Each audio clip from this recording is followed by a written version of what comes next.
Hola a todos, bienvenidos a este nuevo episodio del podcast Voces Laboro. El día de hoy me encuentro con Cintia Litano y quien les habla, Kaori Mera. Vamos a desarrollar el tema licencias y subsidios. El objetivo es que se puedan dar algunos alcances respecto a lo que dice la norma, lo que dice a nivel administrativo, para que se puedan gestionar adecuadamente este tipo de licencias. Para introducir, primero debemos conocer qué son las licencias, ¿no? Cómo se identifican esto en nuestra normativa, cómo lo ve el derecho laboral. Sí, vamos a partir del punto en que las licencias como tal no están reguladas, ¿no?, dentro de la normativa laboral con ese nombre, ¿no? Sin embargo, sí hay un artículo que señala lo que es la suspensión perfecta y la suspensión imperfecta de labores, ¿no? Entonces, es importante poder conocer esta diferenciación para poder ya ingresar y ahondar un poco más al tema que vamos a tratar el día de hoy. Entonces tenemos que la suspensión perfecta de labores es cuando el trabajador no trabaja y por lo tanto no recibe una remuneración mensual. A diferencia de la imperfecta, que se da en el supuesto en el que el trabajador no realiza sus labores, sin embargo recibe una remuneración mensual, ¿no? Y dentro de este conglomerado pues existen ciertos supuestos que ya vamos a ir comentando. Claro, uno de los motivos por los cuales se da la suspensión imperfecta, que es quizás el más común, son los descansos médicos, ¿no? En este caso vamos a referirnos a los descansos médicos por incapacidad temporal. En este caso, ¿cuál es la implicancia que tiene para los trabajadores y cuál es la obligación que tiene el empleador? Bien, lo que se establece en la normativa es que durante los 20 primeros días que un trabajador tenga este tipo de descanso por incapacidad temporal, el empleador tiene que seguir abonando la remuneración con normalidad al trabajador. Pero ¿qué pasa si este descanso médico es más prolongado, o sea, de 21 días, 30 días, etc.? En este caso está el denominado subsidio por parte del Seguro Social de Salud, quien va a ser el encargado de cubrir, digamos, el pago de remuneración del trabajador del día 21 en adelante. ¿Esto tiene un tope? Sí, es hasta 11 meses y 10 días posterior a los 21 días, ¿no? En este caso, el empleador va a continuar pagando la remuneración al trabajador, pero luego tiene el derecho de solicitarle a salud un reembolso por todas esas remuneraciones que ha ido pagando, ¿no? Ahora, para que el empleador pueda solicitar el reembolso de salud, es importante que cuente con los documentos que acrediten que este trabajador ha estado en licencia por incapacidad temporal, ¿no? Por ejemplo, su certificado de incapacidad para el trabajo, otros documentos, recetas, descansos, lo que pudiera tener para que lo presente el empleador y con esos medios de prueba pueda solicitar el reembolso a salud. Bien, esto es lo que se precisa respecto al pago de la remuneración, es decir, que si el trabajador está con este tipo de licencias no puede dejar de percibir un pago por remuneración, ¿no?, pese a que no esté prestando efectivamente sus labores. Claro, ¿y qué pasa entonces con el pago de sus beneficios sociales? ¿Cómo repercute el tema del descanso? Claro, como se entiende que el trabajador, si bien no está prestando labor efectiva, tampoco se le puede perjudicar porque es por una causa ajena a él, ¿no? En ese sentido, respecto de los beneficios sociales, en algunos va a tener implicancia y en algunos una implicancia parcial. Por ejemplo, en el pago de las gratificaciones se consideran todos los días que el trabajador haya estado en descanso, se le paga la gratificación con regularidad en los meses de julio y diciembre. Sin embargo, en el caso de la compensación por tiempo de servicios y vacaciones, se va a cubrir hasta un plazo máximo de 60 días. Esto quiere decir que si el descanso médico es por un tiempo más prolongado, como 90 días, los 60 días se le va a pagar sus beneficios dentro del periodo que corresponda, ¿no? Del día 61 en adelante ya no se estarían cubriendo estos, o no se estaría considerando en el cálculo de estos beneficios, ¿no? Es así como lo establecen las normas específicas de cada uno de estos beneficios. Sí, correcto. Tengo entendido también de que en el caso de las vacaciones se hace un corrido de días, ¿no? O sea, a partir del día 61 empieza a correrse el plazo para esperar cuándo va a prestar de manera efectiva las labores el trabajador, pues, ¿no? Y ahora, teniendo un poco el marco conceptual de lo que estamos hablando respecto a licencias y a los subsidios, ¿no?, también es importante conocer cómo se desarrolla esta figura en la realidad, en la práctica, ¿no? ¿Cuáles son las posturas que toma la Corte Suprema respecto a los descansos médicos? Sí, de lo que más o menos hemos estado investigando, acá encontré una casación, la 4241-2016, que es un poco confusa de entender, pero vamos a darle, ¿no?, la manera más práctica para que se pueda entender de manera general. Y es que en este caso la empresa acusa a una trabajadora de abandono de trabajo, ¿ya? Pero hay un punto muy importante que se debe de observar. y es que la trabajadora presenta 2 descansos médicos, uno seguido de otro.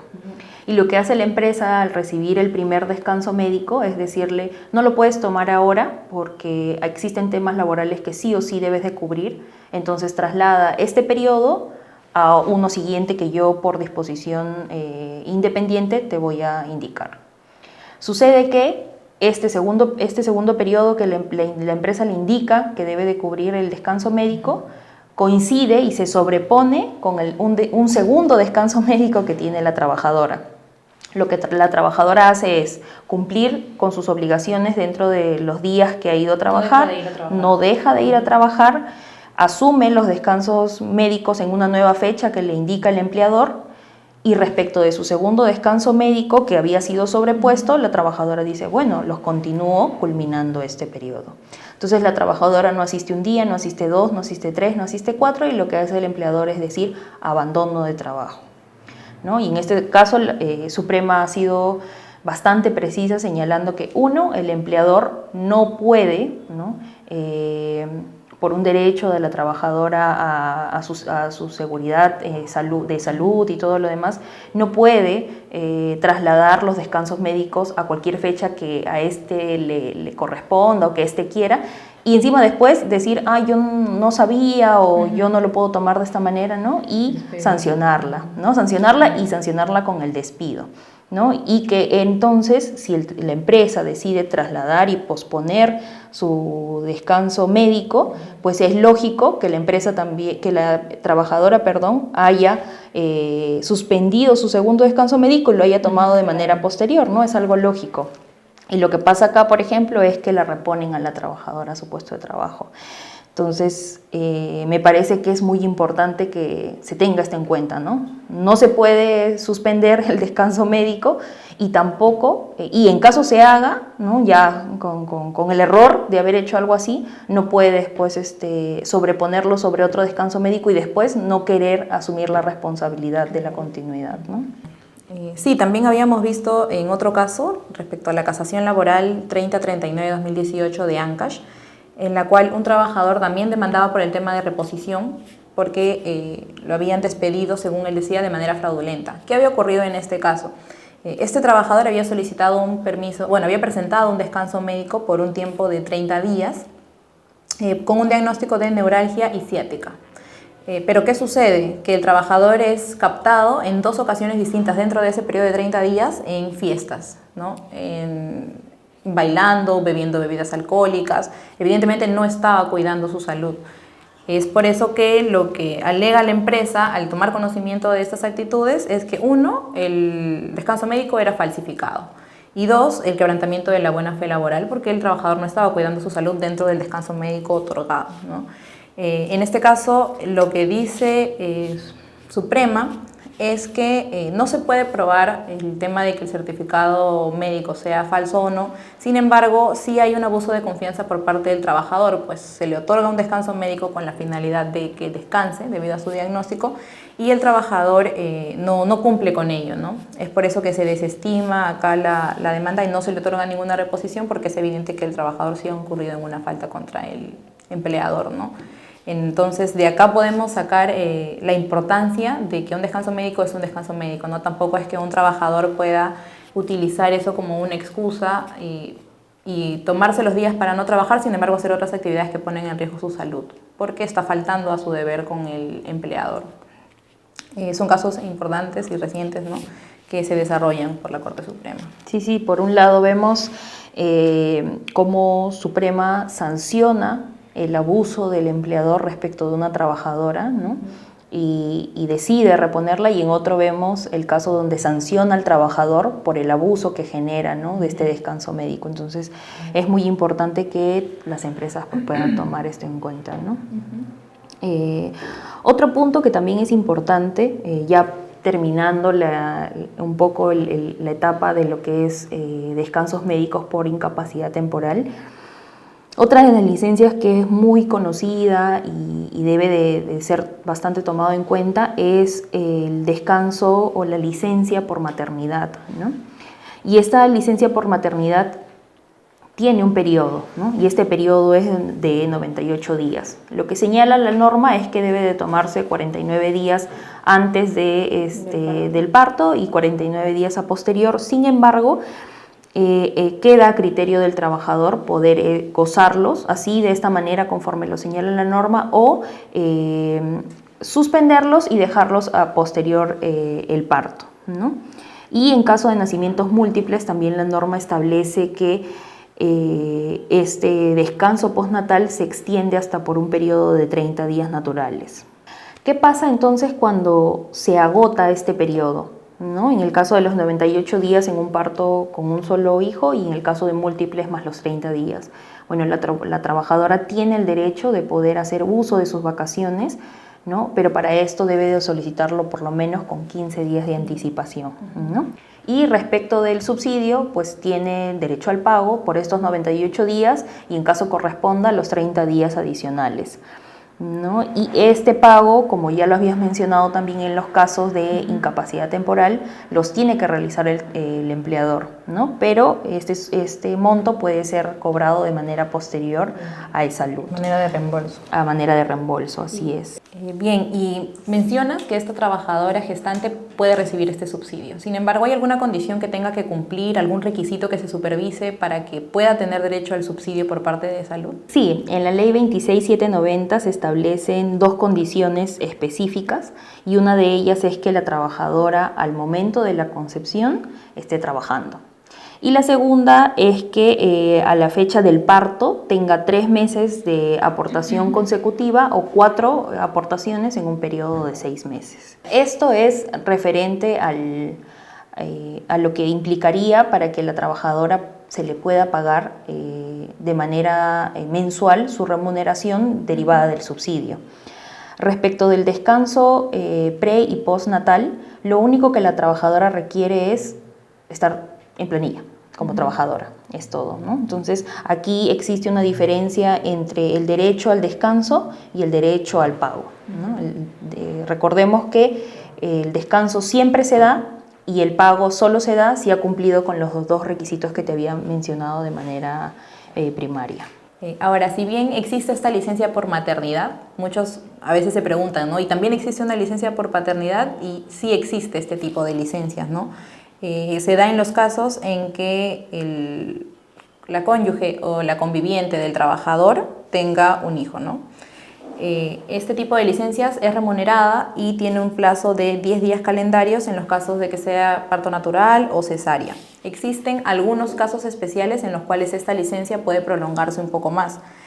Por ejemplo, será por 20 días por nacimientos prematuros o partos múltiples, será de 30 días consecutivos por nacimiento con enfermedad congénita terminal o con alguna discapacidad y también 30 días por complicaciones graves en la salud de la madre. Todos estos se computan en días calendarios, ¿no? Ahora, ¿en qué momento puede el futuro padre solicitar esta licencia, ¿no? Lo que indica la norma es que se establece que sea por lo menos con 15 días de anticipación de la fecha probable de parto. Puede pedirlo con menos tiempo de anticipación. Puede hacerlo, no se la van a negar, sin embargo siempre es preferible que pueda avisarse con anticipación para tomar las previsiones necesarias dentro de la empresa, ¿no? Eso respecto a la licencia por paternidad. También el trabajador tiene la posibilidad de solicitar su tiempo de vacaciones posterior a finalizar esa licencia, ¿no? Pasan los 10 días y el trabajador puede gozar de sus 30 días de vacaciones culminado esto. También tenemos a las licencias por fallecimiento de familiares, ¿no? Y acá la ley 31602 señala que esta licencia se otorga en caso existe el fallecimiento del cónyuge, de los padres, los hijos y los hermanos. Y esta licencia es otorgada por el plazo de 5 días. Sin embargo, hay una excepción o una aclaración respecto de este punto, y es que cuando el fallecimiento sucede en una ubicación geográfica distinta a donde está el trabajador, pues se le adicionan dentro de su licencia, ¿no? O sea, aumenta la licencia, mejor dicho, el tiempo que demore el traslado, ¿no? Es decir, si vives acá en Lima y tu familiar ha fallecido en Ancash, pues se te otorgan por lo menos 2 días más entre el ida y vuelta, ¿no? El traslado. ¿Y qué pasa cuando los trabajadores cuentan con convenios sindicales que le otorgan, por ejemplo, 10 días, 15 días o 20 días, un plazo mayor establecido de la norma? Bien, en estos casos, la misma norma ha establecido que se le otorga al trabajador el periodo más favorable, ¿no? Es decir, que si en el convenio se establecen más días, ese es el que se va a tomar en consideración. Ahora, adicional a este tipo de licencias, también existe una para realizar controles preventivos contra el cáncer. Esto está establecido en la ley número 31.479, en la cual faculta a los trabajadores que puedan tomar descansos para realizarse exámenes oncológicos preventivos de manera anual. Esto tiene relación con la Ley Nacional del Cáncer también, y señala que los trabajadores pueden tomarse una licencia de hasta 2 días hábiles, los cuales van a ser compensables, para realizarse los exámenes preventivos oncológicos, ¿no? Para gozar de este beneficio se debe realizar una coordinación previa con el empleador y presentar el documento en el cual se designen los exámenes que el trabajador tiene que llevar a cabo, ¿no? Así como posterior a hacerse los exámenes, también presentar dicha documentación al empleador. Digamos que estos medios son para acreditar que efectivamente el descanso otorgado por el empleador se dio para dichos fines, ¿no? Hay un caso específico en el caso de las mujeres. Para hacerse su también atención de especialización oncológica se les otorga un día, en este caso sí es con licencia con goce de haber, para realizarse exámenes de detención temprana en casos de cáncer de mama y cáncer de cuello uterino, ¿no? Ahí se ve una protección un poco diferente en este ámbito. Más especializada. ¿Ese es independiente a los 2 días ya establecidos en la norma anterior o se incluyen en estos 2 días? Es independiente, está regulado en otra norma. De manera independiente, muy interesante. ¿Y en este caso también es compensable? No, ahí sí señala que es con goce de haber. Dentro de este grupo de licencias se nos había estado escapando la licencia por la lactancia materna, ¿no? Y lo que establece la norma es que las madres trabajadoras tienen derecho al término del periodo postnatal a una hora diaria de permiso, ¿no? Para asistir a la lactancia materna. Y esto es hasta por el periodo de 1 año, hasta que su hijo cumpla 1 año, ¿no? Y en el caso de parto múltiple, el permiso de lactancia se incrementará por 1 hora más al día. Eso es lo que señala la norma. Entonces, creo que con esta última licencia que he señalado estaríamos terminando como que el grupo de las licencias más comunes que existen dentro del entorno laboral.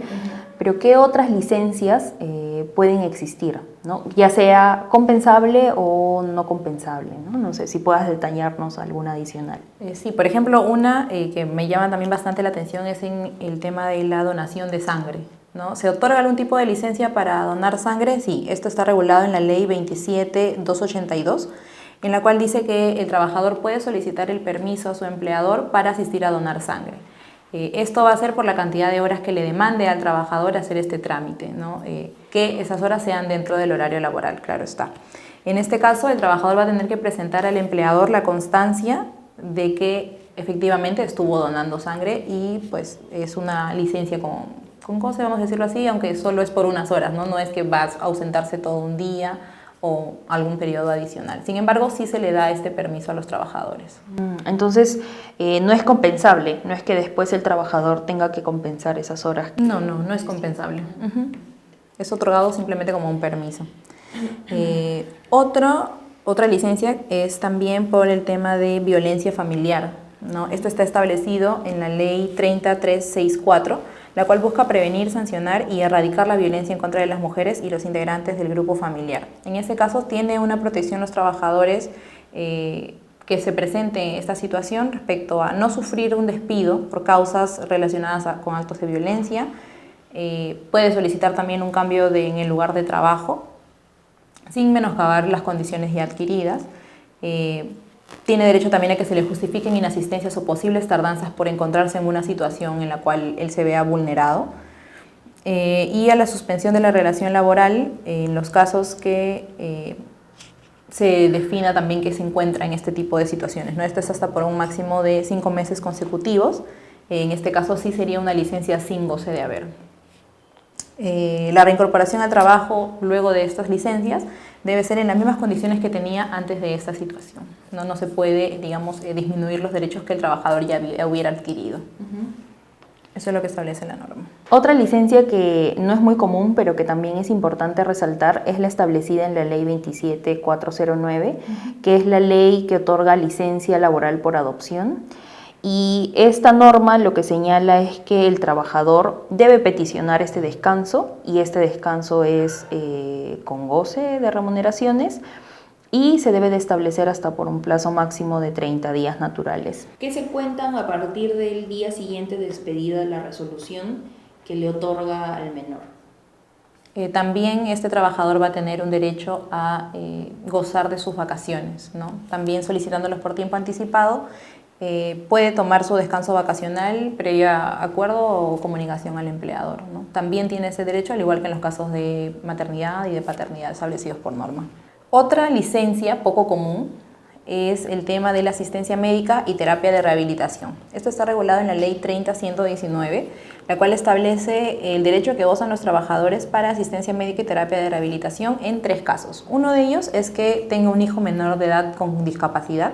Otro es que tenga su tutela personas menores de edad con discapacidad.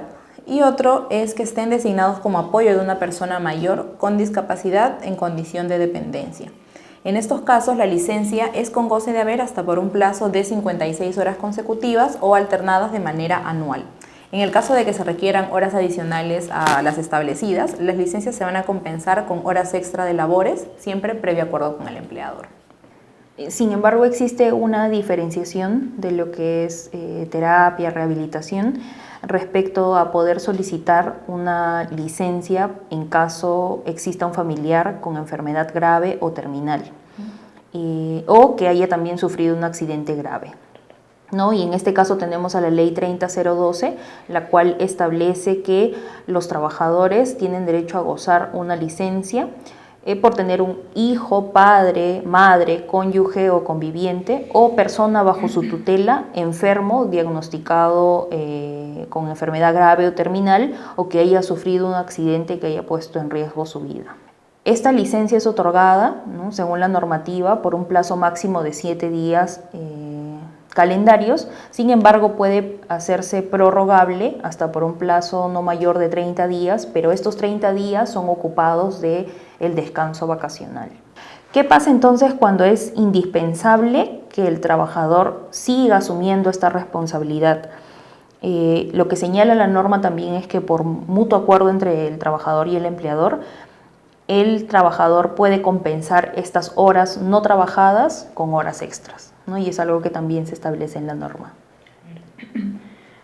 Ahora, existe excepción respecto a este tipo de licencias, al tiempo en todo caso que se tengan que tomar estas licencias, pues lo que indica la norma también es que se puede generar una licencia con goce de haber hasta por un periodo máximo de 1 año para aquel trabajador cuyo hijo, ya sea niño o adolescente menor de 18 años, fuera diagnosticado de cáncer por un médico especialista. En este caso, los primeros 21 días van a ser cubiertos de manera regular por el empleador y el tiempo restante por salud, al igual que en los descansos médicos de incapacidad temporal, ¿no?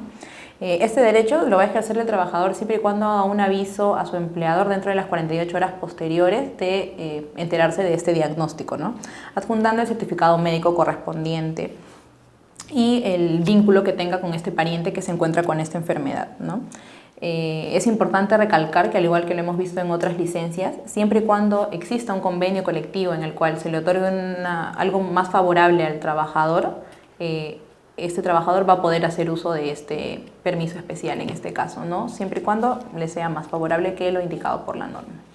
En este punto también sería importante resaltar, junto con el punto anterior que había señalado de terapia y rehabilitación, y es que en estos casos existe también una normativa adicional que no sé si la palabra correcta es ampara, pero da facilidades al trabajador, y esta es la ley de teletrabajo, ¿no? La ley de teletrabajo tiene un apartado específico en donde señala que por una situación de fuerza mayor o enfermedades, entre otras situaciones, el trabajador puede solicitar trabajar desde casa, ¿no?, con la finalidad de que No que dentro del horario cuide a la persona que se encuentra mal, pero sí que pueda de repente descontarse el término de asistir, ¿no? Del ida y vueltas al centro de trabajo, o por lo menos estar ahí en caso de alguna emergencia, ¿no? Sí, es algo que en esta ley de teletrabajo, como mencionas, favorece a este tipo de trabajadores, ¿no? Les da, en cierta manera, una facilidad para que puedan cumplir con sus labores y no ver afectado de repente sus labores, ¿no? Ahora que hemos visto ya toda la parte teórica, el tipo de licencias que existen, cuáles son las particularidades de cada una de ellas, es importante que uno como empleador pueda tener ciertas buenas prácticas, ¿no? Respecto a estos casos, a fin de evitar que contingencias con los trabajadores y poder gestionar correctamente el personal, ¿no? Evitar también o prevenir en este caso que Sunafil pueda advertir alguna licencia de repente que no ha sido considerada, algún pago mal efectuado a los trabajadores, y esto obviamente va a generar perjuicio a la empresa. Casi siempre son económicos estos perjuicios, ¿no? En ese sentido, algunas recomendaciones es, en primer lugar, registrar todas las licencias de manera correcta en el T-Registro. Licencias de maternidad, ya sean licencias de 1 o 2 días por descansos médicos, ya sean licencias de paternidad que son 10 días, no importa el tiempo en el que el trabajador vaya a tomar licencia, es importante siempre dejar constancia en el T-Registro y evidentemente en las boletas de pago también, ¿no? Tener políticas internas claras dentro de la empresa que permita que el trabajador conozca cuál es el procedimiento que él debe seguir para solicitar una licencia, cuál es el tiempo de repente de respuesta, los documentos que requiere para poder solicitar estos permisos también, ¿no? Una recomendación y a la vez obligación es que las empresas cuenten con los documentos que acrediten, ¿no?, las causas por las cuales los trabajadores están asumiendo estas licencias, con la finalidad de poder cobrar de manera posterior los subsidios. Recordemos que, como ya lo habíamos mencionado a lo largo de todo este podcast, que los empleadores deben de asumir el pago de manera mensual y a manera posterior, pues, cobrar los subsidios, ¿no? Por eso es importante la documentación. Bien, con esto ya hemos cubierto los puntos clave, los puntos que consideramos importante dar a conocer, algunas recomendaciones para las empresas a fin de evitar contingencias con el personal y poder tener una gestión adecuada. De igual forma, en caso nos haya faltado tocar algún punto, algún tema que consideren importante, estamos atentos a sus comentarios a través de todas las redes sociales para poder absolver las consultas que pudieran surgir respecto al capítulo de hoy.